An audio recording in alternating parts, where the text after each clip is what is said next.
Բարև ձեզ։ Հայաստանը շուտով կդառնա տարածաշրջանում առաջին երկիրը, որը կունենա արհեստական բանականության տվյալային կենտրոն։ Կենտրոնը կկառուցվի Nvidia, Firebird ընկերությունների եւ Հայաստանի կառավարության համագործակցությամբ։ Թեմայի շուրջ այսօր կզրուցեմ Nvidia ընկերության փոխնախագահ Rev Lebarediani հետ։ Mr. Lebaredian, thank you for accepting our invitation and for joining us today.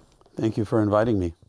So let's begin with the big picture. Armenia is on track for building its first ever AI data center, and an initiative many are already calling historic, especially with its projected $500 million investment. And people are very excited about the economy transformation due to this project, and also Armenia becoming as a key player in the global tech industry. But let's break it down and just to elaborate. What does it mean, AI data center or AI factory, and why in Armenia? Those are all very good questions. AI factory is a very different thing than just a normal data center. The data centers that have existed before AI were all about moving data around, moving information, storing information and moving it. The AI factories we're building are very different. They're all about producing a valuable product, just like factories produce. An AI factory takes as input power and raw material, just like an automotive factory takes as input power and raw material like steel, plastic, and the other basic materials you need to form into a car, and it outputs a more valuable product, a car. The AI factory takes raw information, data about the world, what information is available to all of us, and it outputs the most valuable thing, which is intelligence or knowledge.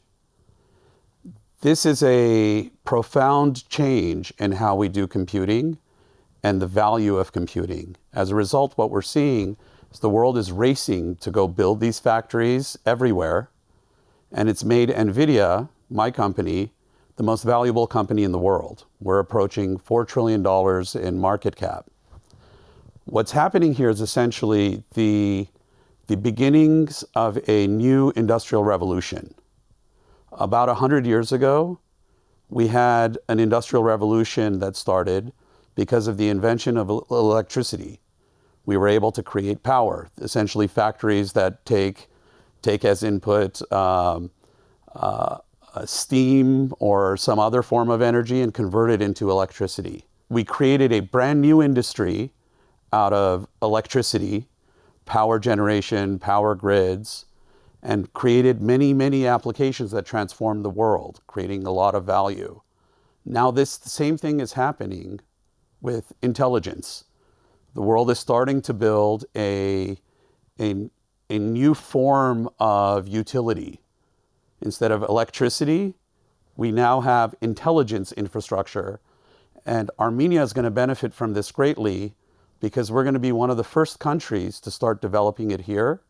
This will build up the skills and the knowledge base on how to build and operate AI factories and bring Armenia into this new industry that's forming that's already multiple trillions of dollars globally. And how Armenia has been chosen for having AI data center?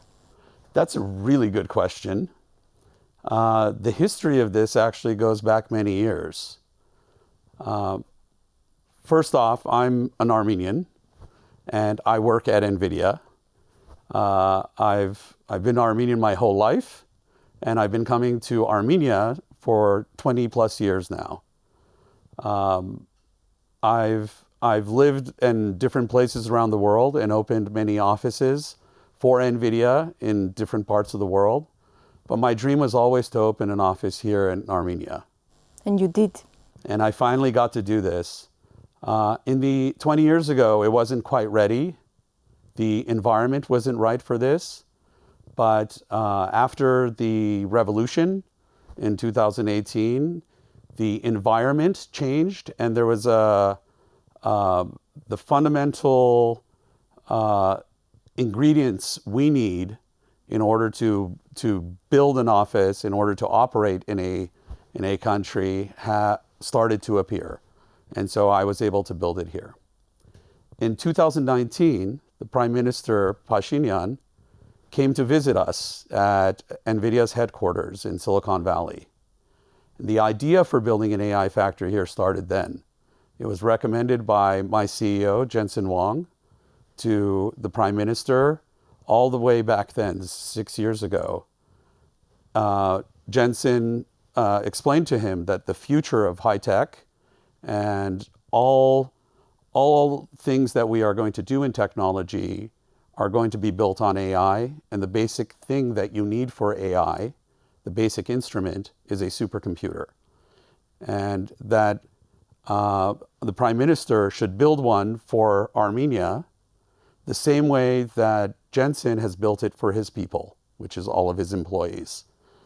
In order for us to do basic research and create new technologies and innovate new technologies in the computer science and computer engineering fields, which underpins every industry, every science, we need the capabilities of supercomputing in order to produce the AIs and the AI technologies that will power all of these things. Without it, there is no way we can advance any further. So he suggested it back then, and that kicked off a long journey over the last 5-6 years where we've been trying to build an AI factory in Armenia so we can kickstart the innovation engine of Armenia. And now you see that Armenia is finally ready to have this kind of center. And what potential do you see here, both in the sense of specialists and also in the sense of infrastructure that can help to operate this center successfully? So one thing we've always had a lot of, our best natural resource here in Armenia, is our brains. There's a lot of good Armenian brains. And so that's the most important natural resource in order to advance technology and to innovate. There's a culture around that as well. Armenians are hardworking, they love education, they love the sciences, they love the arts, and we know how to create something from nothing. That is a cultural element that has been there with us for a long time, and it's a strength of ours. So that's the first natural resource. The other thing that we actually have that people don't quite realize is Armenia actually has excess energy. We're only a country of 3 million people, but we have nuclear power, there's hydroelectric power, there's plenty of sun. There's more energy than we can use.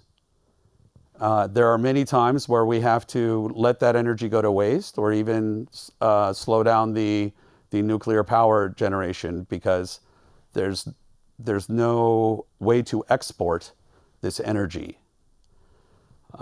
What an AI factory allows us to do is we can take that excess energy and convert it into intelligence. This intelligence is represented as numbers. That's what comes out of the AI factory. We call them tokens. These tokens, unlike electricity, are very easy to store. We can save those tokens. We can also distribute them to anywhere in the world, essentially for free over the internet. So the basic problems we have with exporting energy, exporting electricity, disappear if you convert the electricity into knowledge, if you convert them into tokens.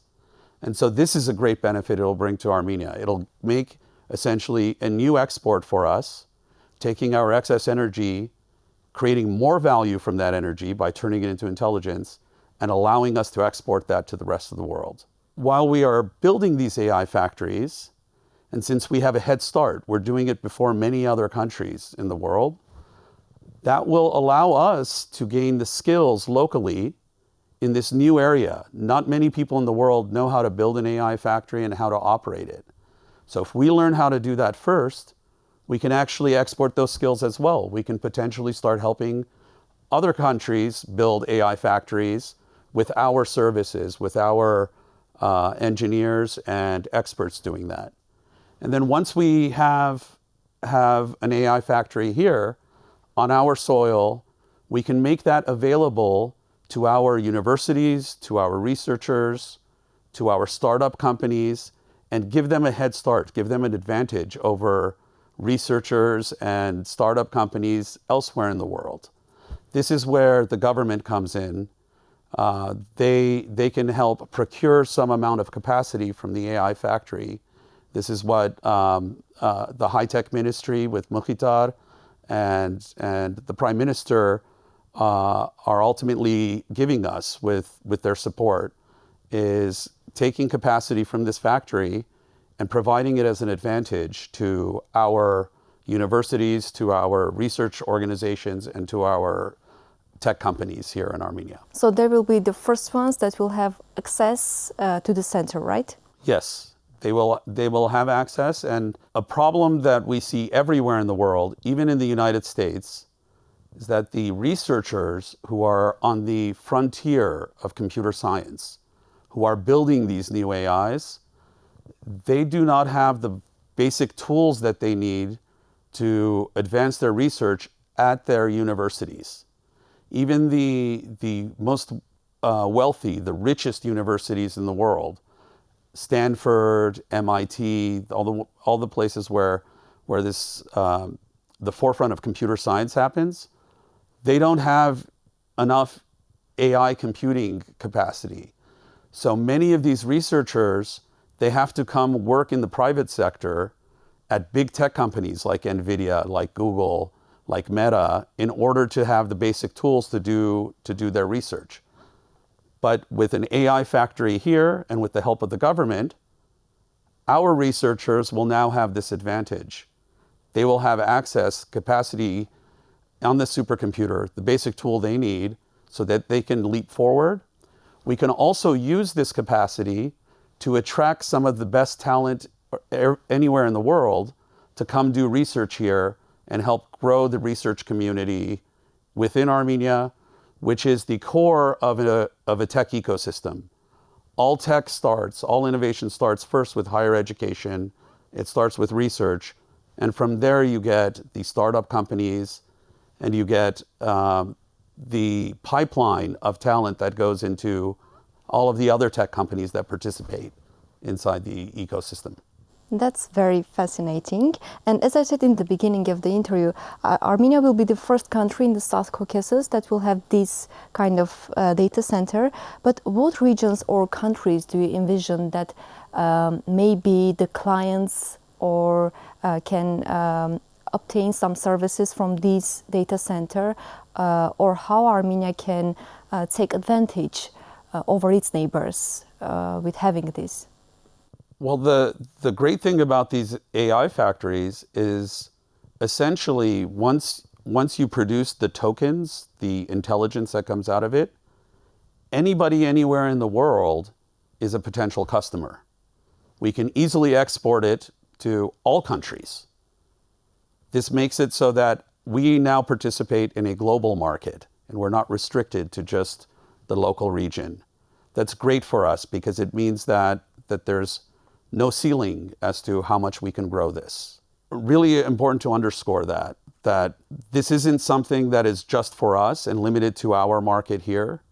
Because if we did that, then if we were only limited to Armenia, there's not going to be enough growth. It won't be able to sustain itself. Many people say that Armenia is a small country and maybe some of them don't even believe how can Armenia become a game changer in the dynamics of global tech industry. Are you confident with this, and how do you envision this process? I am 100% confident. Otherwise, I wouldn't be here talking to you today about it. I've been working towards this ever since I first met with the Prime Minister in 2018, and have been trying to figure out how we can configure the arrangements such that this can happen. This is a massive investment. It's not easy to bring together all of the puzzle pieces necessary to make it happen. There are allocation issues in terms of just bringing the computer, bringing the GPUs here, export controls. Then there's the funding, the capital for it. And you have to ensure that there's going to be customers that can justify the capital that's being invested. Putting all of those pieces together has taken time, and it's not easy. But we finally did it. And that's why we felt confident to make this announcement. And I personally believe that not only is it possible, but it has to happen. Every country in the world is going to have intelligence, AI infrastructure. Just like 100 years ago, not every country had electricity infrastructure. Eventually, electricity became so pervasive, it became such a fundamental part of our society and modern life that every country has to have its energy infrastructure, its electricity infrastructure.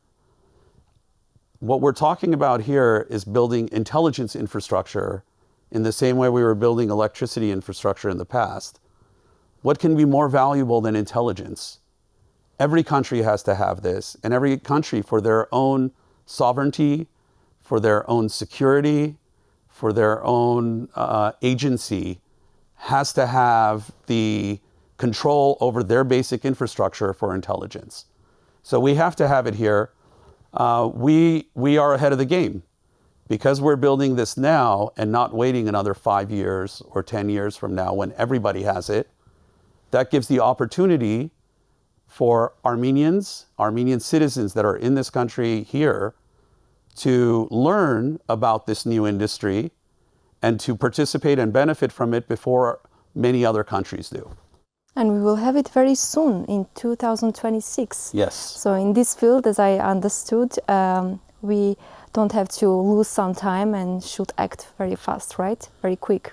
With all things strategically, but especially with technology, the most important thing, the most important advantage you can have is speed. If you can't execute quickly, then you will lose. Somebody else will beat you. If you make a plan and it takes too long, by the time you actually complete it, it's outdated and the strategy doesn't work anymore. So every decision that we make about how we're going to implement this, the most important criterion for whatever the decision is will it help us do it faster? Will it make it happen earlier? That's the most important decision.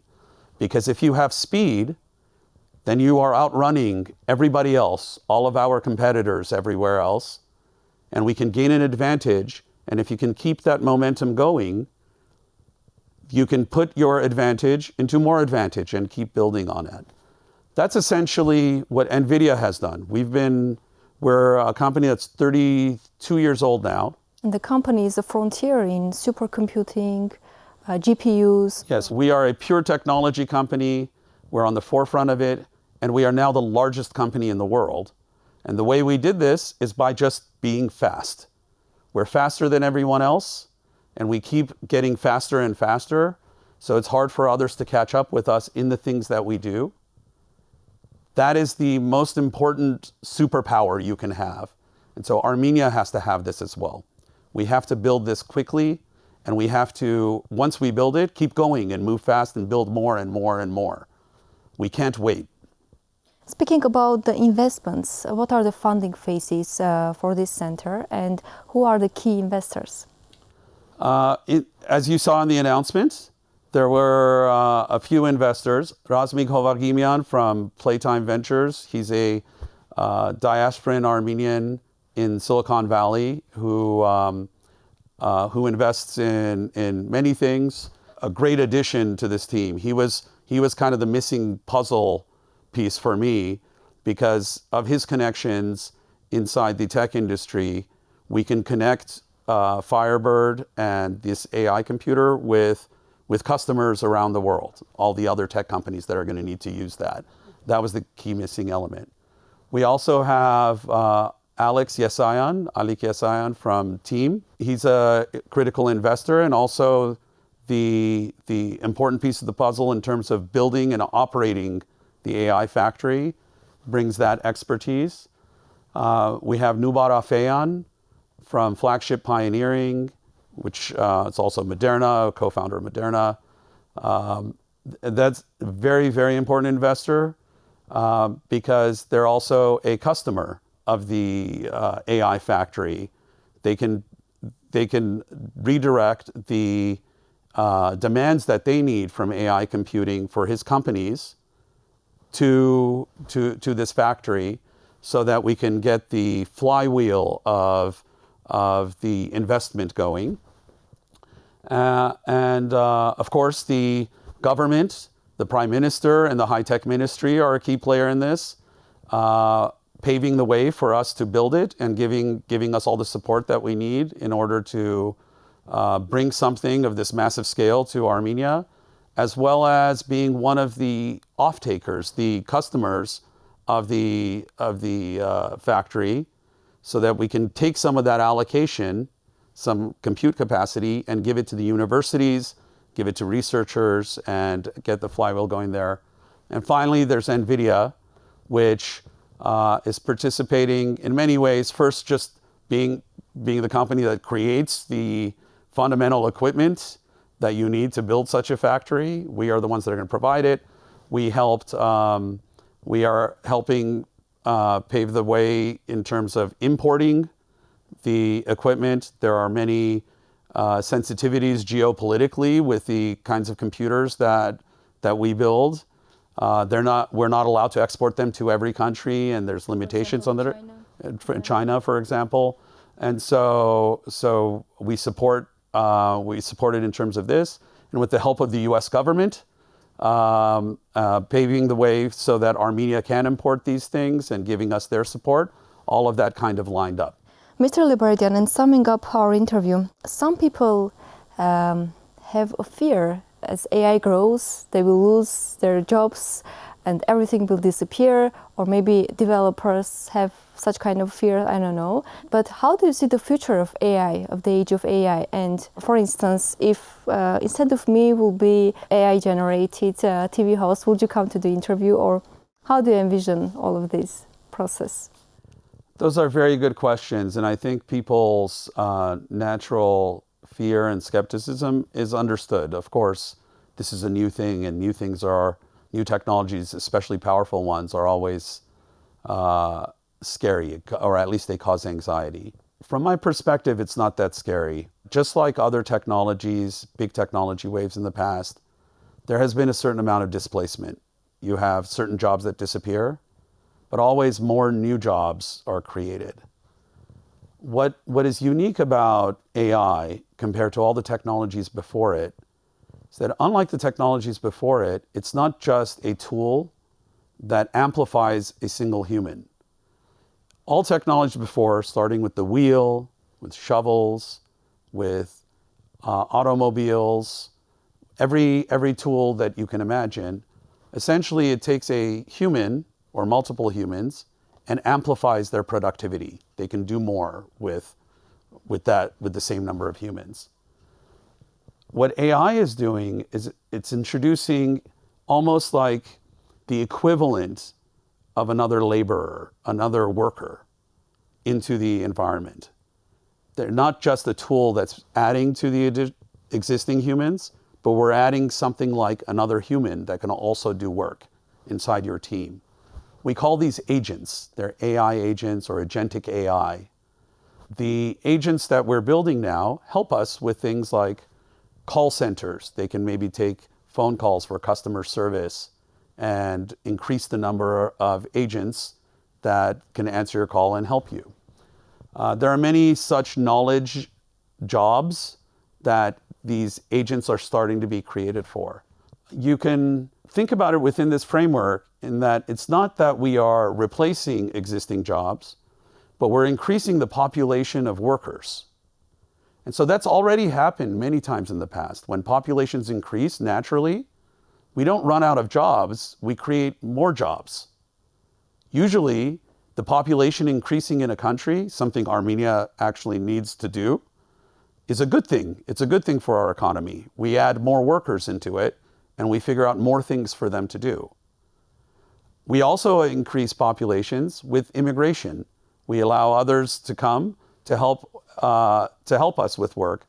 And historically, what has always happened over time is the economy grows in terms of productivity when you increase those populations. So for all countries, but especially small ones like Armenia, this idea that we can add participants into our economy, add laborers that will produce more productivity, is a great thing. It allows us to reduce the disadvantage small countries have against other larger ones with larger populations. Thank you for the interview, Mr. Lebaredian. Հարգելի հեռուստադիտողներ, հիշեցնեմ, որ ես զրուցում էի NVIDIA ընկերության փոխնախագահ Rev Lebarediանի հետ։ Այսօրվա համար այսքանը, կհանդիպենք։